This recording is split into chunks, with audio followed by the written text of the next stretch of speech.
वहाँ पर हनुमान जी के मंदिर के पुजारी हैं और करीब आप लोगों के आशीर्वाद से 32 साल के आसपास सेवा कर रहा हूँ। हम ये दो हैं, ये दोनों हम तो रहते हैं मंदिर में आते हैं, हम लोग आपके साथ जो सुनते हैं वो आपस में डिस्कस करते हैं। कई कथाकार हमारे पास गए, मैंने उनसे प्रश्न पूछा लेकिन उनको प्रश्न का उत्तर नहीं दे पाए जी। पहला प्रश्न मेरा स्वामी जी है, गुरु जी है कि मोक्ष किसका होता है?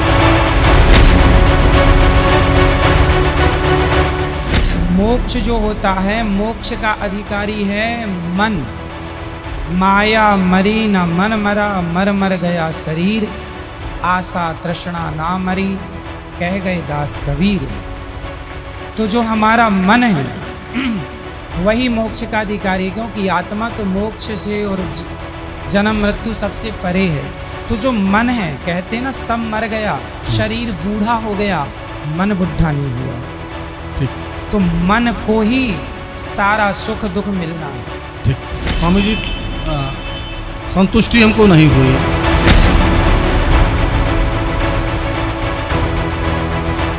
क्या बताते हैं कि इस मन की इतनी गंदी वृत्ति है, यूं काल का दूत है, तुमने चैन से रहने नहीं देता। जैसे कोई गांव का सरपंच बन जाता है तो उसकी नीयत रहती है चेयरमैन बनूं, और चेयरमैन बन जाता है तो ये सोचा एमएलए की टिकट मिला है। एमएलए बनने के बाद इन्होंने सोचा मंत्री बनूं, जब बात बने। मंत्री बनने के बाद इन्होंने सोचा मुख्यमंत्री बनूं, जब चौधर पूरी हो। मंत्री बनकर नीयत यह हुआ प्रधानमंत्री बनो, इतने इसकी टिकट कट ले, फिर गधा संतरी बना पाओ। अब परमात्मा कहते हैं 3 लोग से तरपत ना ही यो मन भोगी खसिया। यह मूर्ख बना रहा तुम्हारे को जो काम करना था। कबीर साहब कहते हैं कबीरा सब जग निर्धना धनवंता नहीं कोए, धनवंता सो जानियो जिस पर राम नाम था।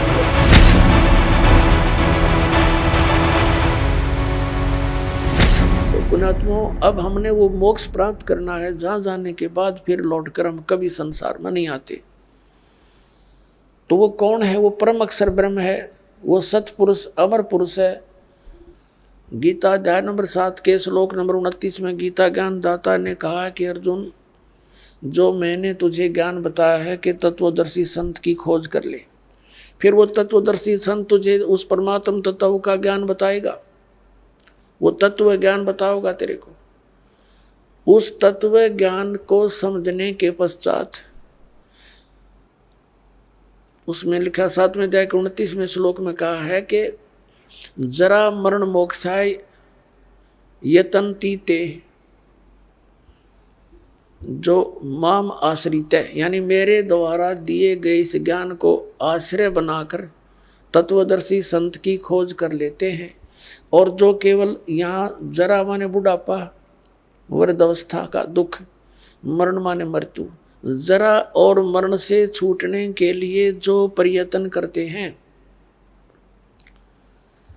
और संसार की किसी वस्तु की जो डिमांड नहीं रखते, वे ब्रह्म तत्वविदु और वो उस परमात्मा तत्व ब्रह्म को जानते हैं और अखिलम च अध्यात्म, सारे अध्यात्म को जानते हैं और सभी कर्मों से परिचित है। यहाँ के सभी कर्मों से और पूरे अध्यात्म मार्ग से वो लोग परिचित हैं जो केवल जरा और मरण से मोक्ष के लिए ही प्रयत्न कर रहे हैं। 8वें अध्याय के प्रथम श्लोक में गीता ज्ञानदाता से अर्जुन ने पूछा किम तत्ब्रह्म, जिस तत्व ब्रह्म को जानकर प्राणी केवल जरा और मरण से इस कष्ट से छूटने का प्रयत्न करता है, तो वो तत्व ब्रह्म क्या है, कौन है वो भगवान?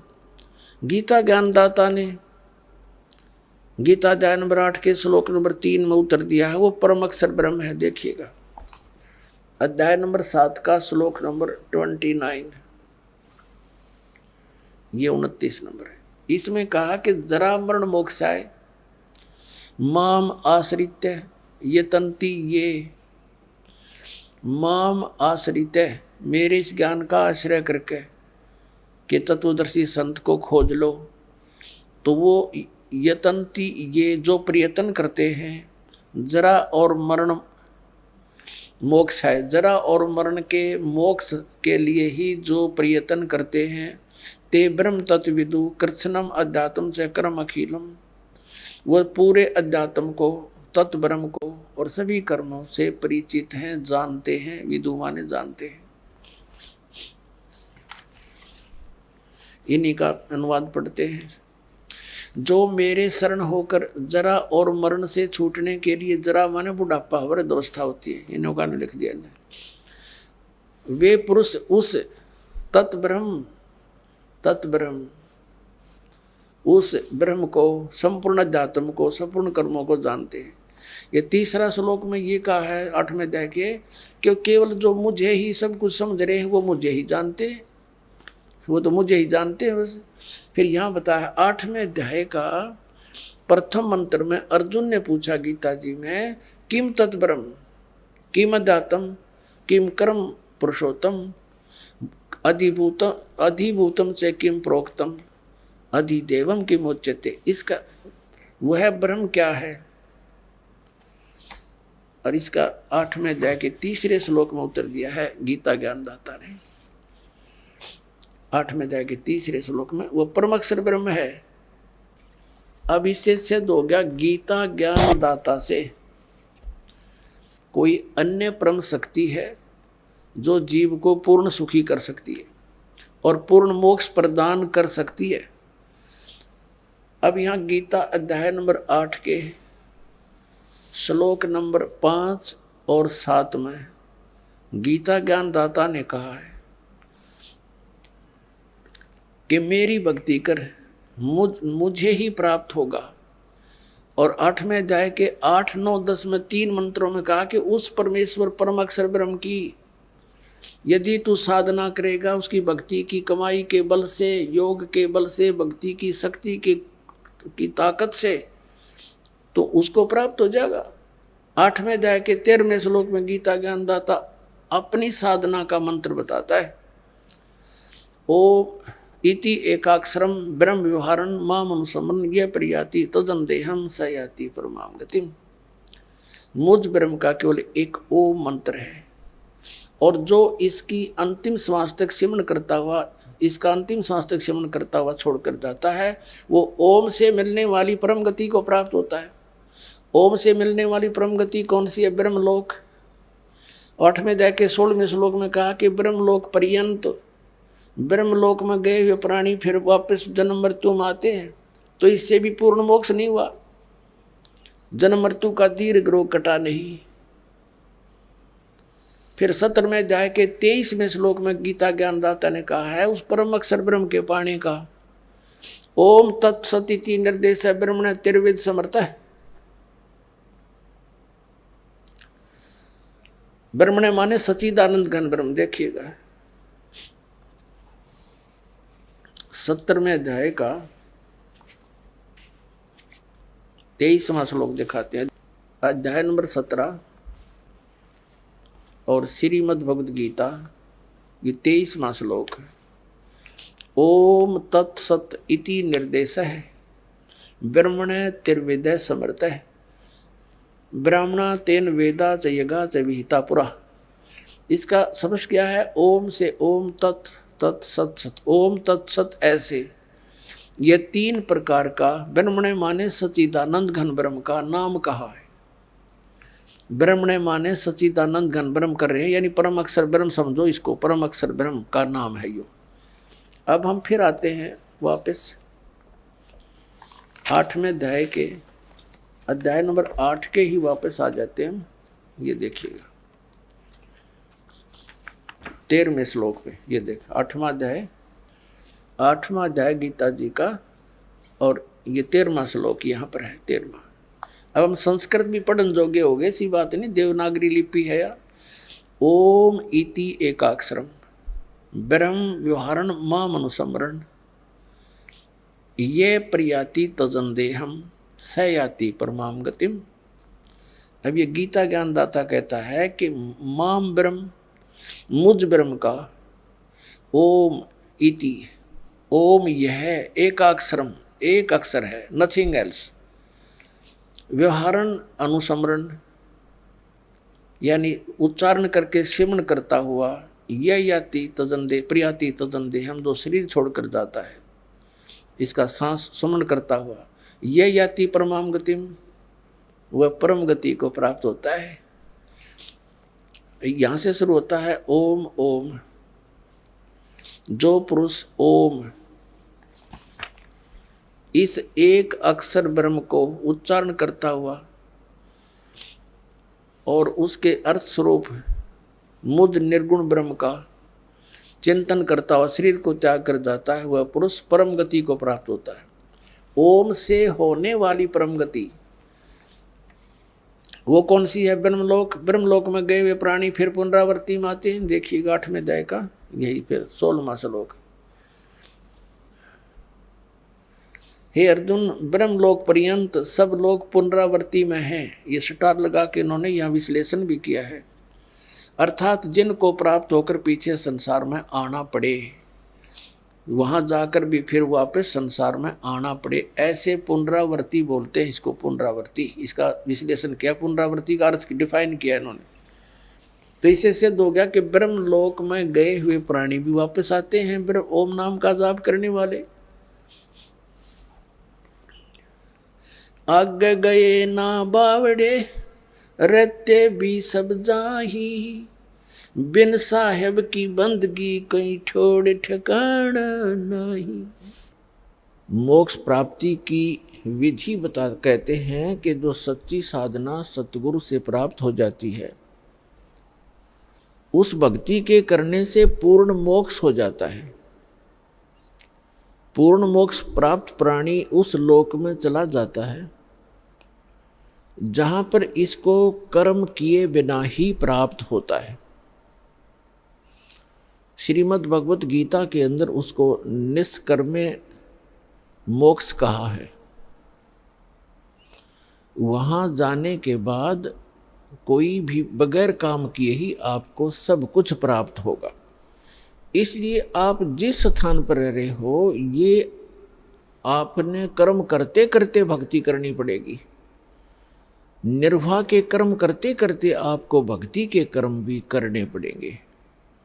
इसलिए प्रत्येक सदग्रंथ के अंदर जो प्रावधान है वो इसी प्रकार का है।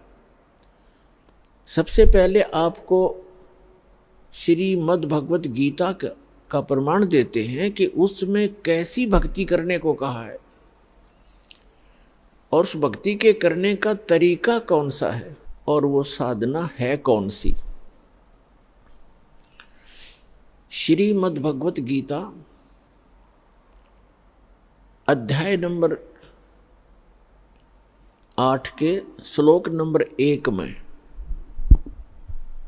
अर्जुन ने पूछा कि भगवान, आपने श्रीमद् भगवत गीता अध्याय नंबर 7 के श्लोक नंबर 29 में 29 में कहा है कि मेरे ज्ञान का जो आश्रय कर लेते हैं। कौन से ज्ञान का?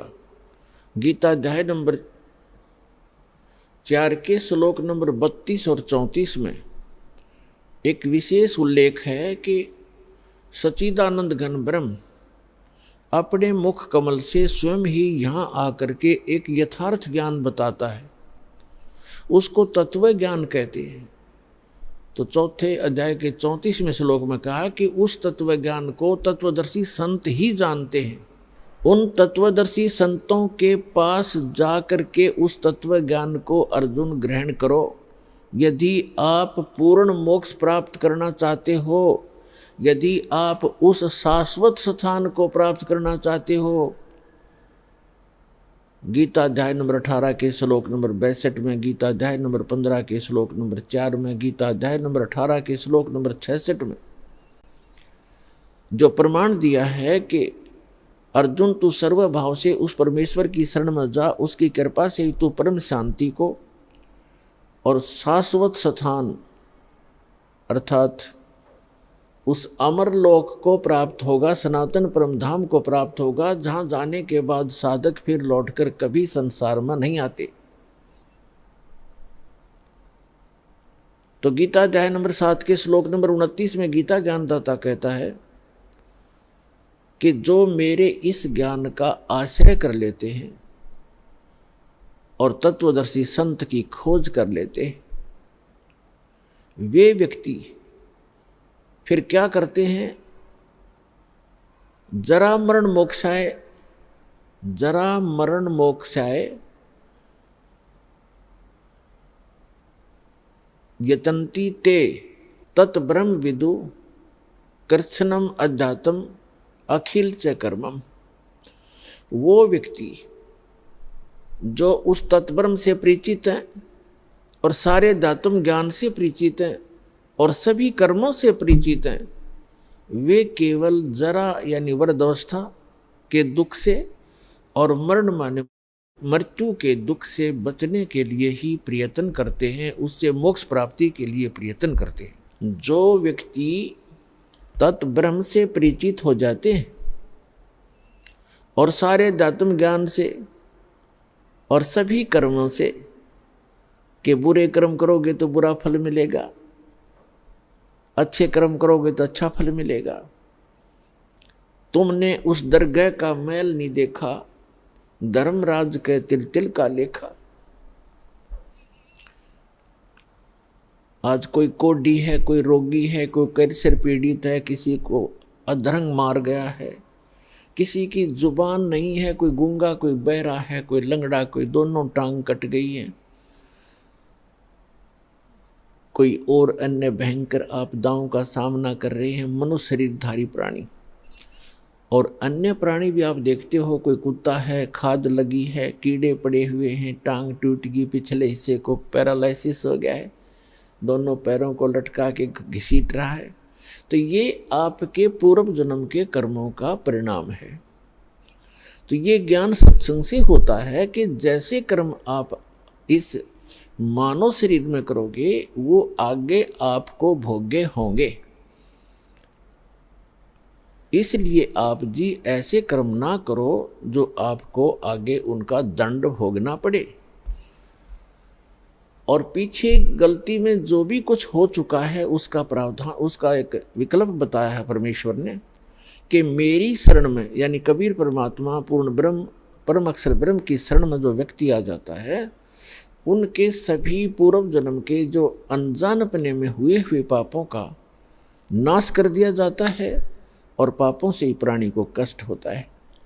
आगे फिर वो इस ज्ञान से परिचित होकर के भविष्य में ऐसी गलती वो करता नहीं, क्योंकि वो संपूर्ण अध्यात्म ज्ञान से और सभी कर्मों के परिणामों से परिचित हो चुका है। तो वो व्यक्ति केवल जरा और मरण, जरा माने वृद्धावस्था का कष्ट, इस मनुष्य के ऊपर, मानव शरीर के ऊपर सबसे बड़ा भयंकर दुख है। प्रथम तो वृद्धावस्था का और दूसरा फिर मृत्यु। आप सारा जीवन लगे रहते हो अपने परिवार को सुरक्षित और सुखी बनाने के लिए, और कोठी कार फैक्ट्री जचाने के लिए, और एक सेकंड में मृत्यु हो जाती है। बताओ किस काम पर सारा जीवन डिवोट कर दिया आपने, जो आपका था नहीं, आपके संग जा नहीं सकता, जिसको आप अनजानपने में अध्यात्म मार्ग का ज्ञान ना होने से, परमात्मा कहते हैं आप यहाँ अस्थायी वस्तुओं को स्थायी जानकर बालकों की तरह अपना सारा जीवन वही नष्ट कर देते हो। और जो कुछ भी आपके पूर्व जन्म के भाग्य में है और वही आपको मिलता है। आप अपनी चतुरता के कारण, अध्यात्म मार्ग से अपरिचित होने के कारण आप अपने भविष्य के कर्म और खराब कर लेते हो। इसलिए ये आपको एक तत्व ज्ञान रूपी दीपक दिया जाता है, एक टॉर्च दी जाती है, जिसकी रोशनी में आप अच्छे रास्ते पर चलें, गड्ढों और झाड़ जंखाड़ों में ना घुस जाएं जो आपको दुखदाई होते हैं। तो प्रसंग चल रहा है कि जरा और मरण से छूटने का प्रयत्न जो करते हैं, तो जैसे आप अपने बच्चों की परवरिश के लिए, इनको सुखी बनाने के लिए अपना सारा जीवन लगा देते हो और भक्ति साधना करते नहीं, तो जो कुछ भी आपके पूर्व जन्म के संस्कार प्रारब्ध में, किस्मत में लिखा है, आपको केवल उतना ही मिलेगा। मासा घटे न तिल बधे, विद ना लिखे जो लेख। परमात्मा ने, विधाता ने आपके कर्मानुसार जो भी आपके प्रारब्ध में, आपकी किस्मत में जो लेख लिख दिए, वो आपके किसी प्रकार के भी प्रयत्न से ना कम हो सकते हैं, ना वो बढ़ सकते हैं, अच्छे या बुरे। फिर क्या बताते हैं, इसके साथ साथ एक विकल्प बताया है कि सच्चा सतगुरु मेट कर ऊपर मारे मेघ। सच्चा सतगुरु, वैसे तो सतगुरु कहना पर्याप्त है, पहले तो सतगुरु शब्द की क्यों आवश्यकता पड़ी? गुरु शब्द पर्याप्त है। गुरु का अर्थ होता है मार्गदर्शक, लेकिन नकली गुरु घने हो गए, इसलिए सतगुरु शब्द संतों ने, परमेश्वर ने प्रयोग किया कि जो सच्चा गुरु है वो ही कारगर विधि बताता है। फिर ये सतगुरु निरे हो गए, ये राधा स्वामी, धन सतगुरु, सच्चा सौदा, सिरसार, जगमाल वाली, ये तेरे सारे निरंकारी, ये सारे सतगुरु कहने लगे। तो इसलिए संतों ने एक शब्द और बोल दिया कि सच्चा सतगुरु। अब सतगुरु भी सच्चा चाहिए, नकली गणे हो गए, जिनको कह का पता नहीं, अध्यात्म मार्ग ये जानते नहीं, इन्होंने भी सतगुरु जो अपने उपमा लगा ली। तो यहाँ बताया है कि सच्चा सतगुरु, यानी सच्चा सतगुरु मेट कर ऊपर मारे मेघ। तो इस मनुष्य जीवन को सफल बनाने के लिए सबसे पहले आपको सतगुरु की आवश्यकता पड़ती है, सच्चे सतगुरु की। और पुण्यात्मा, इस विश्व में वर्तमान के अंदर इस दास के अतिरिक्त वो सच्ची साधना और ये तत्व ज्ञान, सत्य ज्ञान किसी भी आज के मार्गदर्शक के पास नहीं है। तो ये दास ही वो सच्चा सतगुरु है। 101 पीढ़ी पार होगी, 101 पीढ़ी आपकी देख रहा हूं,